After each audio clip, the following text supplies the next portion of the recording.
Good morning, my dear student. Myself Alok. Welcome to my channel. Student, we are discussing first chapter of class 12th, that is solution. I hope कि आप सभी ने सारे videos related to solution chapter देख लिए होंगे. अगर आप में से अभी भी किसी ने नहीं देखे हैं तो आप पहले उसको देख लीजिएगा. क्लियर. तो स्टूडेंट, आज हम डिस्कस करने जा रहे हैं composition of mixture in vapour phase. In last video we have calculated composition, that is mole fraction in liquid phase, that is x1 and y1. In this video we will learn to calculate the composition of mixture in vapor phase, and composition is represented in terms of what, student? Mole fraction. That is, we want to calculate y1 and y2. What is y1? Mole fraction of component 1 in vapor phase, and y2 is mole fraction of component 2 in vapor phase. Student याद रखेंगे, जो liquid phase की composition है वो x के terms में given होती है, और जो वेपर फेज की कंपोजिशन है वो y के टर्म्स में गिवन होती है. तो x1 और y1 जो है वो मोल fraction in liquid phase of component 1 and 2, और y1 और y2 है mole fraction of component 1 and 2 in vapour phase. तो कभी भी y टर्म दिखता है so that is composition in vapour phase, और x के टर्म्स में गिवन है so that is composition in liquid phase. Correct. तो इसे समझने के लिए स्टूडेंट मैंने यहाँ पे एक सेटअप बनाया है बैच डिस्टिलेशन का. आप देख भी रहे होंगे, राइट. स्टूडेंट, डिस्टिलेशन से हम फेमिलियर हैं सिंस 9th क्लास से. In 9th class we have done distillation to separate the components of air. Correct. So what is distillation, student? The distillation is the process in which we separate a liquid mixture depending upon the difference in boiling point or volatility of the components of the solution. Correct? Liquid mixture में जो component हैं अगर उनके boiling point में difference है तो हम उन दोनों को सेपरेट कर सकते हैं with help of distillation. Correct. Clear student? Right. In distillation क्या करते हैं student? In distillation we heat liquid mixture to create a vapor, and these vapors are cooled down and get separated. Correct. Distillation में क्या करते हैं हम? Liquid mixture को heat करते हैं. हीट करने से वेपर जनरेट होगा. इस वेपर को हम क्या करेंगे? कूल कर लेंगे और सेपरेट कर लेंगे. करेक्ट. क्लियर. तो स्टूडेंट पहले हमें क्या कैलकुलेट करना है? y1 और y2. तो y1 और y2 कैलकुलेट करने से पहले हम ये सेटअप को देख लेते हैं कि ये सेटअप क्या है, राइट, बैच डिस्टिलेशन का. तो स्टूडेंट सबसे पहले ये जो ये पे मैंने बना रखा है ये हीटर है, राइट. हीटर का क्या काम है? To boil the liquid mixture, heat करने के लिए लिक्विड मिक्सचर को. इस हीटर के ऊपर हमने एक राउंड बॉटम फ्लास्क लिया हुआ है स्टूडेंट. राउंड बॉटम फ्लास्क के अंदर क्या है? लिक्विड मिक्सचर है, और इस लिक्विड मिक्सचर की जो कंपोजिशन है स्टूडेंट वो क्या है? x1 and y1. What is x1? mole fraction of component 1 in the solution, and x2 is mole fraction of component 2 in the solution. Correct. अब जब हम इसको बॉईल करेंगे तो कुछ वेपर्स बनेंगे. तो वेपर्स में जो मोल फ्रैक्शन है वो गिवन है स्टूडेंट y1 और y2. करेक्ट. अब ये वेपर्स क्या करेंगे? ऊपर जाएंगे. तो यहाँ पे ये जो इंस्ट्रूमेंट बना रखा है हमने इसको क्या बोलते हैं? कंडेंसर. कंडेंसर का क्या पर्पज़ है? ये जो वेपर्स ऊपर जा रहे हैं इसको क्या करता है? ठंडा करता है. ठंडा करने के बाद क्या होता है? ये कंडेंस हो जाता है और लिक्विड फॉर्म में कन्वर्ट हो जाता है. करेक्ट. तो कंडेंसर में क्या करते हैं हम? एक तरफ से कोल्ड वाटर इन करते हैं. तो जो वाटर इन है ये ठंडा पानी होता है, कोल्ड, और जो वाटर निकलता है वो क्या होता है? हॉट वाटर होता है, गर्म हो जाता है. करेक्ट. और जब तक यहाँ पे गैस पहुँचेगी तो वेपर्स पहुँचेंगे तो वेपर्स ऑलरेडी कंडेंस हो चुके होंगे. तो यहाँ पे जो इकट्ठा होगा, ठीक है ना, वो लिक्विड स्टेट होगा. उसको हम क्या कहेंगे? फर्स्ट कंडेंसेट बोलते हैं. क्या बोलते हैं? First condensate. और जो फर्स्ट कंडेंसेट की जो मोल फ्रैक्शन है या कंपोजिशन है उसको हम रिप्रेजेंट कर रहे हैं x1 डैश और x2 डैश में. मैंने अभी बोला था कि कभी भी x आएगा तो कंपोजिशन किस में गिवन होगी? In terms of liquid. तो ये क्या होगा? अब लिक्विड में कन्वर्ट हो चुका होगा. करेक्ट. तो इसीलिए हम यहाँ कंपोजिशन फर्स्ट कंडेंसेट की लिख रहे हैं x1 dash and x2 dash. Correct. तो आई होप आपको ये सेटअप क्लियर हुआ होगा student. This setup is of batch distillation. Batch distillation क्या है स्टूडेंट? बैच डिस्टिलेशन में हम बाइनरी सॉल्यूशन लेते हैं और बाइनरी सॉल्यूशन को हीट करते हैं वेपर्स बनाने में, वेपर्स को बाद में हम कंडेंस कर लेते हैं और सेपरेट कर लेते हैं। Correct, clear. तो स्टूडेंट अगर मैं आपसे पूछता हूँ कि जब हम इस लिक्विड मिक्सचर को बॉईल करेंगे तो क्या यहाँ पे जो वेपर्स बनेंगे उसकी कंपोजिशन क्या लिक्विड फेस के कंपोजिशन के जैसा ही होगा? मतलब क्या हम ऐसे कह सकते हैं कि x1 y1 के बराबर होगा और x2 y2 के बराबर होगा? तो क्या होना चाहिए आंसर स्टूडेंट? नो। क्यों? क्योंकि वेपर फेस की कंपोजिशन और लिक्विड फेस की कंपोजिशन अलग अलग होगी, क्योंकि दोनों ही लिक्विड का जो बॉइलिंग पॉइंट है या जो वॉलेटिलिटी है वो क्या है, डिफरेंट है। क्या होगा, जब आप बॉईल करना शुरू करेंगे तो सबसे पहले किसके वेपर्स बनना शुरू होंगे? जो लिक्विड मोर वॉलेटाइल है।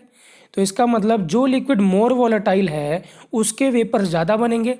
अगर वेपर ज़्यादा बनेंगे तो उसकी कंपोजिशन या मोल फ्रैक्शन जो होगा वो भी क्या होगा, ज़्यादा होगा। तो अगर हमने पहले पिछले वीडियो में क्या कहा था कि वन जो कंपोनेंट वन है वो मोर वॉलेटाइल है। तो अगर वन कंपोनेंट जो है फर्स्ट कंपोनेंट वो मोर वॉलेटाइल है, इसका मतलब जब आप बॉईल करेंगे तो उसके वेपर ज़्यादा बनेंगे। तो क्या होगा, तो परसेंटेज जो फर्स्ट कंपोनेंट का होगा इन वेपर फेज दैट वो क्या होगा, ज़्यादा होगा किससे, सेकंड कंपोनेंट से। इसका नाम यहाँ कह सकते हैं जो y1 होगा वो ग्रेटर देन क्या होगा, y2 होगा। Correct, clear. तो जब आप लिक्विड मिक्सचर को हीट करते हैं तो वो लिक्विड के वेपर ज़्यादा बनते हैं स्टूडेंट जिसका बॉइलिंग पॉइंट कम होता है या जो मोर वॉलेटाइल होता है। करेक्ट, इसीलिए जो कंपोजिशन होगी लिक्विड फेस की और वेपर फेस की होगी वो क्या हो जाएगा, अलग अलग होगा। करेक्ट, इसी मेथड को क्या बोलते हैं हम, बैच डिस्टिलेशन। आई होप आपको क्लियर हुआ होगा बैच डिस्टिलेशन। करेक्ट, तो इसको पढ़ लेते हैं एक बार student. x1 and x2 are mole fraction of component 1 and 2 in the solution or in liquid phase or in liquid state. y1 and y2 are mole fraction of component 1 and component 2 in vapor phase or vapor state. Correct, फिर क्या है, when we start heating the liquid mixture, correct, the solution will start boiling and both the component will start vaporizing. दोनों ही component vaporise करेंगे क्योंकि दोनों ही volatile हैं, लेकिन vapour ज़्यादा किसके बनेंगे, कंपोनेंट वन के, क्योंकि हमने एज्यूम किया था component one is more volatile than component two. Correct, clear. So student हमें करना क्या है, हमारा काम पर्पस क्या था, we want to calculate y1 and y2, that is composition in vapor phase of component 1 and component 2. Now we have to find out the composition of vapor phase, that is y1 and y2. Correct. So as per Raoult's law we have seen P1 is equal to P1 naught into x1. What is P1? Partial vapor pressure of component 1. P1 naught is vapor pressure of component pure component 1. P2 is equal to P2 naught x2. What is P2? Partial vapor pressure of component 2. P2 naught is vapor pressure of component 2, pure component 2. अब for vapour phase क्या करेंगे student, vapour phase में हम क्या करेंगे, Dalton's law of partial pressure apply करेंगे। Dalton's law of partial pressure क्या था स्टूडेंट, जो पार्शियल प्रेशर होता है वो टोटल प्रेशर इनटू इट्स क्या होता है, mole fraction. Correct, so we will apply Dalton's law of partial pressure to calculate y1 and y2. What is Dalton law of partial pressure, Dalton law of partial pressure, partial pressure is equal to total pressure into its mole fraction.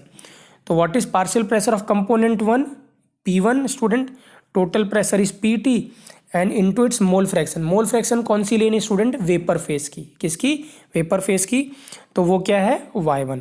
सो यहाँ से हम क्या लिख सकते हैं, y1 is equal to P1 upon PT। Correct, और P1 को क्या लिख सकते हैं स्टूडेंट, P1 नॉट x1, और PT को क्या लिख सकते हैं, P1 not x1 plus P2 not x2। Correct, तो यहाँ से हम क्या लिख सकते हैं, जो y1 आएगा स्टूडेंट, हमने क्या किया, Dalton law of partial pressure apply किया, P1 is equal to PT into क्या स्टूडेंट, y1। सो y1 क्या आ गया, P1 अपॉन क्या स्टूडेंट, PT। P1 मुझे पता है, P1 नॉट इंटू क्या होता है, x1, और PT क्या है, P1 not x1 plus P2 not x2. Correct. Similarly, we will apply Dalton's law of partial pressure for component 2 also. Second component के लिए अप्लाई करेंगे तो क्या लिखेंगे student, Pt equal to P2 equal to Pt into Y2. तो Y2 क्या हो जाएगा, P2 अपॉन Pt, और P2 क्या है student, P2 not into x2, और Pt में पता है P1 not x1 plus P2 not x2. Correct student.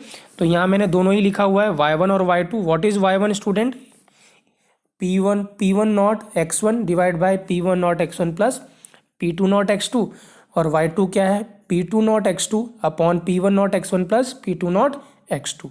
Correct. अगर इन दोनों इक्वेशन को डिवाइड करेंगे हम तो हमें क्या मिलेगा स्टूडेंट, y1 जो था वो क्या था P1 अपॉन Pt, और y2 क्या लिखा था स्टूडेंट हमने P2 अपॉन Pt. तो जब दोनों को डिवाइड करोगे तो Pt कैंसिल हो जाएगा, तो y1 अपॉन y2 क्या आएगा P1 अपॉन P2. तो P1 को हम क्या ले सकते हैं P1 नॉट x1, और P2 को लिखते हैं P2 नॉट x2. तो what is y1 upon y2, P1 not x1 upon P2 not x2. Correct. और इसको हम रीअरेंज कर सकते हैं. हमें पता है जो x1 होता है वो क्या है n1 upon n1 plus n2 student, और जो x2 है वो n2 upon n1 plus n2 है. राइट. तो अगर हम दोनों को डिवाइड करेंगे तो n1 प्लस n2 कैंसिल हो जाएगा, तो सिर्फ क्या बचेगा P1 not n1 upon P2 not n2, जो मैंने यहाँ पे लिखा हुआ है. करेक्ट. तो कभी भी अगर क्वेश्चन आएगा आपको सॉल्व करने के लिए तो आप इस फॉर्मूले का यूज़ करेंगे, ये बहुत ईजी है. राइट. अगर मोल्स के टर्म्स में गिवन है तो no need to calculate moles, directly we will apply y1 upon y2 is equal to P1 not n1 upon P2 not n2. अगर मोल फ्रैक्शन गिवन है तो हम ये अप्लाई करेंगे. अगर मोल्स गिवन है या वेट गिवन है तो हम क्या अप्लाई करेंगे, y1 upon y2 is equal to P1 not n1 upon P2 not n2. Correct, to solve the questions. Correct student. Right. अब स्टूडेंट इसको हमने आगे प्रोसीड किया हुआ है, हमने इसको रीअरेंज किया हुआ है एक इक्वेशन के फॉर्म में. y1 क्या है student P1 upon Pt, y2 क्या था P2 upon Pt, then y1 is equal to student P1 not x1 upon Pt, y2 is P2 not x2 upon Pt. Correct. हमने क्या किया, यहाँ से x1 को डिनोमिनेटर में भेज दिया यहाँ पे, और y2 को भी डिनोमिनेटर में भेज दिया यहाँ पे. तो क्या इक्वेशन बनी, y1 upon P1 not is equal to x1 upon Pt, और y2 upon P2 not is equal to x2 upon Pt. Correct. अब इन दोनों इक्वेशन को ऐड कर देंगे तो क्या होगा स्टूडेंट, हमारे पास एक इक्वेशन थी y1 upon P1 not is equal to x1 upon Pt. Second equation थी y2 upon P2 not is equal to x2 upon Pt. तो जब आप दोनों इक्वेशन को ऐड करेंगे तो क्या मिलेगा student, y1 upon P1 not plus y2 upon P2 not is equal to क्या होगा, डिनोमिनेटर तो सेम है Pt, और x1 प्लस x2 स्टूडेंट क्या होगा 1. करेक्ट. तो इक्वेशन क्या बनेगी, y1 upon P1 not plus y2 upon P2 not is equal to 1 upon Pt. Very important equation student, काफ़ी बार पूछा जा चुका है एग्जाम में, तो इसको याद रखेंगे. y1 upon P1 not plus y2 upon Pt not equal to 1 upon Pt. Correct. What is y1, mole fraction of component 1 in the solution, and y2 is mole fraction of component 2, y1 is mole fraction of component 1 in vapor phase and y2 is mole fraction of component 2 in vapor phase. Correct. Pt is total pressure of solution, P1 naught is vapor pressure of pure component 1 and P2 naught is vapor pressure of pure component 2. Correct. Student हमने यहाँ पे graph plot किया हुआ है किसके बीच में, total pressure और mole fraction के बीच में. करेक्ट. आपने ये ग्राफ प्लॉट किया था हमने पहले टोटल प्रेशर और मोल फ्रैक्शन किस में, लिक्विड फेज में. नाउ हमारा क्या काम है, now we want to plot a graph between total pressure and mole fraction in vapour phase. Correct student. अब हम क्या करना चाहते हैं, हम ग्राफ प्लॉट करना चाहते हैं total pressure versus mole fraction in vapor phase. In the previous video we have seen the graph of total pressure versus mole fraction in liquid phase. Correct? So we have written this equation already, y1 upon p1 naught plus y2 upon p2 naught is equal to 1 upon pt. Correct student? Clear? If I rearrange this equation right in this form, हम इसको अगर ऐसे rearrange करें तो क्या बनेगा student, 1 upon P T equal to 1 upon P one not plus Y two upon P T. तो अगर मैं ग्राफ प्लॉट करता हूँ तो ये इक्वेशन क्या बन जाएगी, 1 अपॉन पी टी को अगर मैं वाई एक्सेस ले लूँ स्टूडेंट और एक्स एक्सेस को क्या ले लूँ वाई वन. करेक्ट? तो ये इक्वेशन क्या बनेगी, y is equal to M X plus C, that is equation of straight line. Correct? और स्लोप क्या होगा स्टूडेंट इसका, 1 upon P one not. Correct?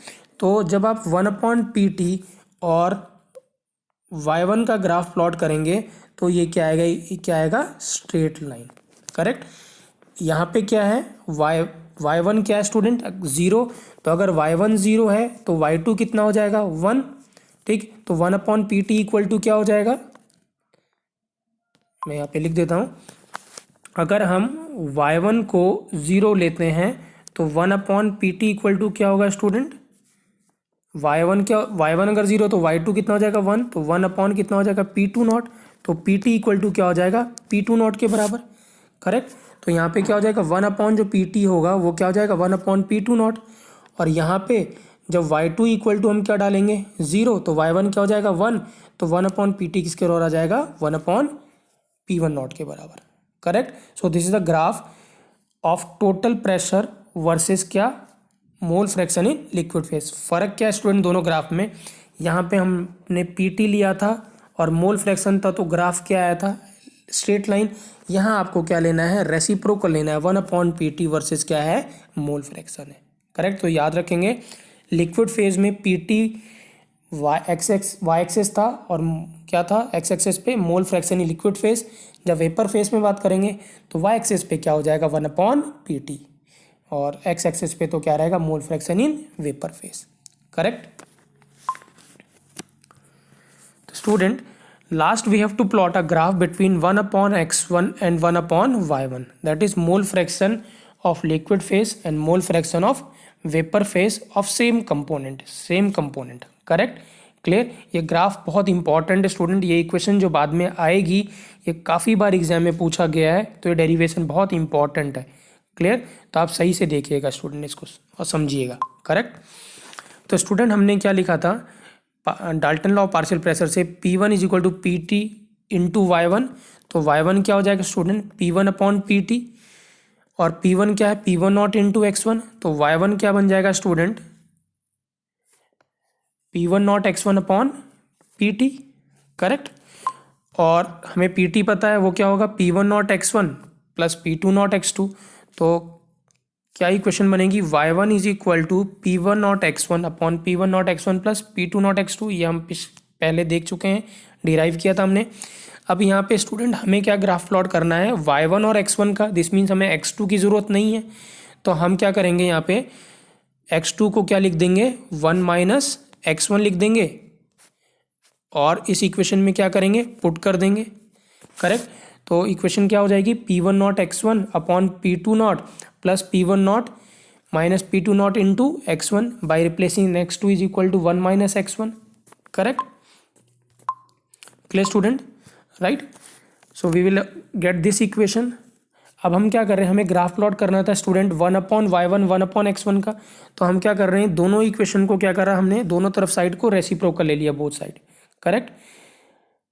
तो जो न्यूमरेटर था वो डिनोमिनेटर हो जाएगा स्टूडेंट. राइट? तो रेसिप्रोकल लेंगे तो यहाँ पे क्या बन जाएगा, 1 अपॉन y1, और जो न्यूमरेटर में राइट साइड का क्या हो जाएगा, P2 not plus P1 not minus P2 not into x1 upon P1 not into x1. Correct? Right? अब हमने लेफ्ट साइड को तो हमने 1 अपॉन y1 ही रखा, हमने राइट साइड को क्या क्या स्टूडेंट अलग अलग कर लिया, इसको सेपरेट कर लिया. तो P2 not upon P1 not क्या हो जाएगा, 1 अपॉन x1, और जब हम इससे सेपरेट करेंगे तो x1 ये x1 कैंसिल हो जाएगा. तो इधर क्या मिलेगा, P1 not minus P2 not upon P1 not. Correct? Clear student? Right? अब स्टूडेंट जो ये इक्वेशन है, राइट, इसको हम फर्दर रीअरेंज कर रहे हैं। हमने क्या करा, ये जो टर्म थी P2 not upon P1 not into 1/x1 को यहीं पे रखा और इस टर्म को हमने राइट साइड में भेज दिया। तो क्या हो गया, 1/y1 माइनस क्या हुआ स्टूडेंट, P1 नॉट, आप यहाँ पे ब्रैकेट लगा लीजिएगा, P1 not minus P2 not upon P1 not. Correct, यहाँ पे आप ब्रैकेट लगाइएगा। Clear, right. तो स्टूडेंट अब हम क्या कर रहे हैं, P1 नॉट को हम राइट साइड में ले गए और P2 नॉट को P1 नॉट और P2 नॉट दोनों को राइट साइड में ले गए। मतलब हमने इस इक्वेशन को क्या किया, थ्रू आउट इस इक्वेशन को, जो ये इक्वेशन थी मैं यहाँ पे लिख देता हूँ, P2 not upon P1 not into 1/x1 is equal to क्या, 1/y1 minus P1 not minus P2 not upon what student, P1 not. Clear. अब हम क्या कर रहे हैं, इस इक्वेशन को P1 नॉट से थ्रू आउट मल्टीप्लाई कर रहे हैं और P2 नॉट से डिवाइड कर रहे हैं। तो जब हम मल्टीप्लाई करेंगे इस इक्वेशन को P1 नॉट से, तो ये P1 नॉट इस P1 नॉट से कैंसिल हो जाएगा जिससे हमने मल्टीप्लाई किया। इधर क्या टर्म आएगा स्टूडेंट, P1 नॉट। करेक्ट, और यहाँ जो आएगा P1 नॉट वो इस P1 नॉट से इस P1 नॉट ये कैंसिल हो जाएगा और P2 नॉट से हम क्या कर रहे हैं, डिवाइड। तो यहाँ क्या आ जाएगा, P2 नॉट और ये P2 नॉट कैंसिल हो जाएगा, तो यहाँ डिनोमिनेटर में क्या आ जाएगा, P2 नॉट। करेक्ट, तो हमने इक्वेशन क्या मिलेगी स्टूडेंट, हमें 1/x1 is equal to P1 not upon P2 not 1/y1 minus 1/P1 not minus P2 not upon P2 not. Right, ये इक्वेशन यहाँ पे लिखी हुई है। Right, 1/x1 is equal to P1 not upon P2 not into 1/y1 plus P2 not minus P1 not upon P2 not. Correct, अब ये equation क्या बन गई स्टूडेंट, स्ट्रेट लाइन की equation y is equal to mx। y axis पे हमने क्या लिया हुआ है, 1/x1 लेना है। x एक्सिस पे क्या लेना है स्टूडेंट, 1/y1। तो स्लोप क्या हो जाएगा इस लाइन का student, P1 not upon P2 not, और इंटरसेप्ट क्या आएगा, P2 not minus P1 not upon P2 not. Correct, तो अगर हम इक्वेशन लाइन बनाते हैं 1/y1 x1 और 1/y1 से, तो इक्वेशन क्या आएगी, स्ट्रेट लाइन आएगी। करेक्ट, वेरी इंपॉर्टेंट में लिखा हुआ स्टूडेंट, मैंने काफ़ी बार पूछा जा चुका, मैं दोबारा बोल रहा हूँ। करेक्ट, इसका स्लोप याद रखना है। स्लोप क्या होता है, P1 अपॉन P2 नॉट, और इंटरसेप्ट क्या होता है, P2 not minus P1 not upon P2 not. Correct, clear, right student. अब एक इम्पॉर्टेंट पॉइंट स्टूडेंट मैं आपसे पूछना चाहता हूँ कि मुझे आप ये बताइए कि जब हम इस लिक्विड को बॉईल करना शुरू किया हमने, तो यहाँ पे जो कंपोजिशन आई वो क्या आई, y1 एंड y2। अब क्या हुआ, जब ये वेपर्स ऊपर गए और इधर से आना शुरू हुए, यहाँ पे आके क्या हो गए स्टूडेंट, कंडेंस हो गए। तब इनकी मोल फ्रैक्शन कंपोजिशन क्या हो गया, x1 डैश और x2 डैश, जिसको हम फर्स्ट कंडेंसेट की कंपोजिशन बोल रहे हैं। क्या मुझे बता सकते हैं कि जो y1 x1 होगा और जो x1 डैश और x2 डैश होगा वो सेम होगा कि डिफरेंट होगा, क्या होगा स्टूडेंट? तो आंसर क्या रहेगा स्टूडेंट, सेम। क्यों? क्योंकि जो वेपर जा रहा है वो सारा का सारा कंडेंस हो रहा है। करेक्ट, तो सारा का सारा कंडेंस हो रहा है, इसका मतलब जो कंपोजिशन इस जगह पे है वही कंपोजिशन यहाँ पे भी होगी। Correct, clear. इसका मतलब जब कभी भी आप कंडेंसेशन करते हैं तो कंपोजिशन चेंज नहीं होती है। कंपोजिशन कब चेंज होती है, बॉइलिंग के दौरान, जब यहाँ पे हम बॉईल कर रहे थे किसी लिक्विड को। ड्यूरिंग कंडेंसेशन, प्लीज याद रखेंगे, during condensation composition does not changes, composition changes during boiling. तो इसका मतलब जो वेपर फेज y1 और y2 था उसकी कंपोजिशन और जो फर्स्ट कंडेंसेट है उसकी कंपोजिशन क्या रहेगी स्टूडेंट, सेम रहेगी। करेक्ट, तो कभी भी आपसे पूछे कि फर्स्ट कंडेंसेट की कंपोजिशन बताइए, दिस मीन्स आपको क्या बताना है, y1 एंड y2 बताना है। बट हम लिख किसके टर्म्स में रहे, क्योंकि लिक्विड है तो हमें लिखना है x1 डैश और x2 डैश के टर्म्स में। तो वही मैंने यहाँ पे लिखा हुआ है। Right, y1 is equal to x1 dash and y2 is equal to x2 dash. Mole fraction of vapor phase is equal to mole fraction of condensate. On condensation composition does not changes. Correct. तो I hope student आपका video clear हुआ होगा. Vapour face के बहुत सारे question आते हैं student. Liquid phase की कंपोजिशन थोड़ा निकालना आसान है, बट वेपर फेस की कंपोजिशन निकालना थोड़ा मुश्किल है. इसीलिए ज़्यादातर जो क्वेश्चन आते हैं वो वेपर फेस की कंपोजिशन निकालने को आता है. करेक्ट. तो जो भी हमने रिलेशन आज हमने डेवलप किया हुआ है वो सारे के सारे इंपॉर्टेंट हैं. क्या स्टूडेंट था y1 क्या था, मैं रिकॉल कर रहा हूँ. y1 क्या था P1 अपॉन PT, और P1 को क्या लिखा था P1 नॉट x1, और PT को P1 not x1 plus P2 not x2. Similarly y2. Clear.